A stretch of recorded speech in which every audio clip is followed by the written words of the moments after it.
Hello friends, आपका स्वागत है हमारे चैनल इन्फो गवर्नमेंट जॉब्स पर। तो दोस्तों, यहाँ पर नेवी ट्रेडमैन भर्ती को लेकर कल यहाँ पर नेवी ने अपनी ऑफिशियली वेबसाइट के ऊपर एक लिस्ट जारी की थी, जिसके अंदर कैंडिडेट्स के नंबर और काफ़ी डिटेल्स उसमें बताई गई थी। मेल आईडी, एड्रेस वगैरह, father's name, date of birth, सब कुछ उसके अंदर क्लियरली बताया गया था। और उसका जो रीज़न है वो यहाँ पर बताया गया था, डीओपीटी की जो गाइडलाइंस हैं उसके मुताबिक यहाँ पर कैंडिडेट का डाटा पब्लिक में करने की अनुमति यहाँ पर अगर किसी ने दी है, उनके डाटा यहाँ पर पब्लिश कर दिए गए थे।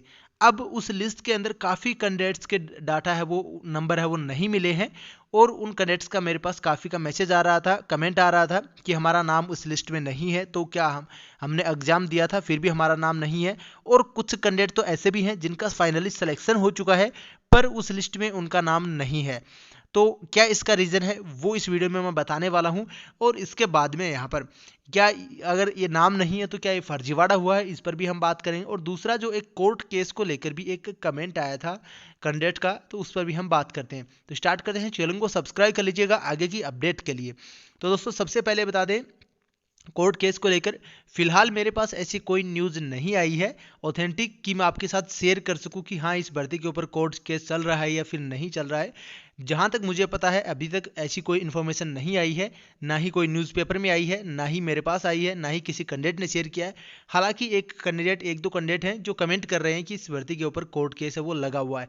तो मैं उस चीज़ की बिल्कुल भी पुष्टि नहीं करता हूँ। आपको बता दूँ कि वो कमेंट बॉक्स है वो सभी के लिए स्वतंत्र रहता है, तो कोई उसके अंदर कुछ भी कमेंट कर सकता है। हालांकि मैं उसको रिव्यू जरूर करता हूं, अगर कोई गलत है तो मैं उसको डिलीट भी करता हूं। पर मैं वो कमेंट इसीलिए छोड़ा कि शायद हो सकता है कोई एक दो कैंडिडेट को कुछ इसके बारे में ज़्यादा नॉलेज हो, तो वो उसका रिप्लाई वहां पर दे सकते हैं। तो फिलहाल ऐसी कोई न्यूज़ मेरे पास नहीं आई है, तो मैं नहीं बोलूँगा कि इसके ऊपर केस लगा हुआ है।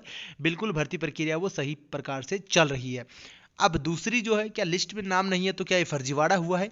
तो दोस्तों जी, ये भी बिल्कुल नहीं बोल सकते हम, क्योंकि जो डीओपीटी की गाइडलाइंस है उसके मुताबिक आपको जो फॉर्म भरा गया था, आपका फॉर्म, तो उस टाइम आपके पास एक एरर आया होगा, एक जो आपका नोटिस आया होगा जिसके अंदर आपको येस और नो करना था।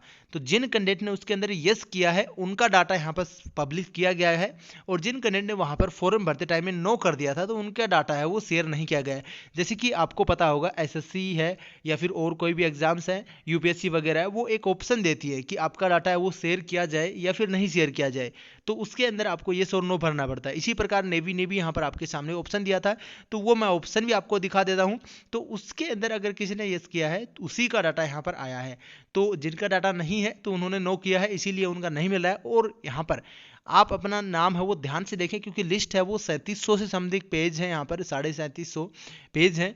तो आप अपना नाम सर्च करके थोड़ा वेट करें जब तक यहाँ पर नीचे ऐसा एरर ना आ जाए कि नो मैच, ऐसा कुछ आ जाए, तब तक आपको वेट करना है। क्योंकि एक कैंडिडेट कल ही मेरे पास बोल रहा था मैसेज के अंदर कि मेरा नहीं दिखा रहा है, और फाइनली उसका मैंने देख के भी बताया था। तो आप पहले तो अच्छे तरीके से चेक करें, अगर आप फिर भी आपका नहीं है तो आपने उस ऑप्शन के अंदर जरूर नो किया होगा, तभी ये सारी डिटेल्स आपके सामने नहीं आई हैं। ये इस प्रकार से दोस्तों आपके पास ऑप्शन आता है, मुझे अपने स्कोर, रैंकिंग और व्यक्तिगत विवरणों पर कोई आपत्ति नहीं है। भर्ती परीक्षा में किसी भी पोर्टल के माध्यम से डीओपीटी के आदेश के अनुसार, ये यहाँ पर नंबर दिया गया आदेश का, सार्वजनिक और पेंशन डीओपीटी किया जा रहा है। तो इसके अंदर आपको यस और नो करना होता है, ऐसा कुछ ऑप्शन आया था। तो उसके अंदर किसी ने नो कर दिया तो उसका डाटा यहाँ पर नहीं दिखाया गया है।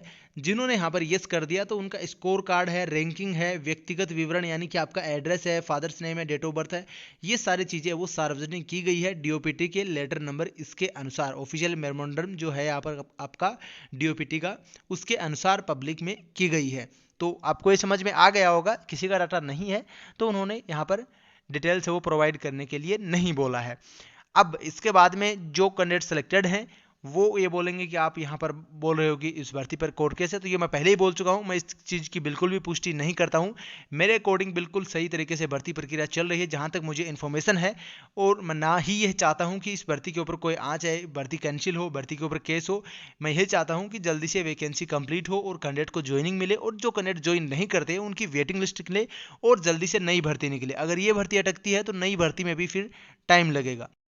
आगे की अपडेट्स के लिए चैनल को सब्सक्राइब करें। नई भर्ती आएगी, क्या कुछ आगे का प्रोसीजर होगा, सारी डिटेल्स आपको यहाँ पर प्रोवाइड की जाएंगी। वीडियो को दोस्तों के साथ शेयर करें और अपने वैल्यूएबल कमेंट्स है वो नीचे ज़रूर करें। दोस्तों धन्यवाद। जय हिंद, जय भारत।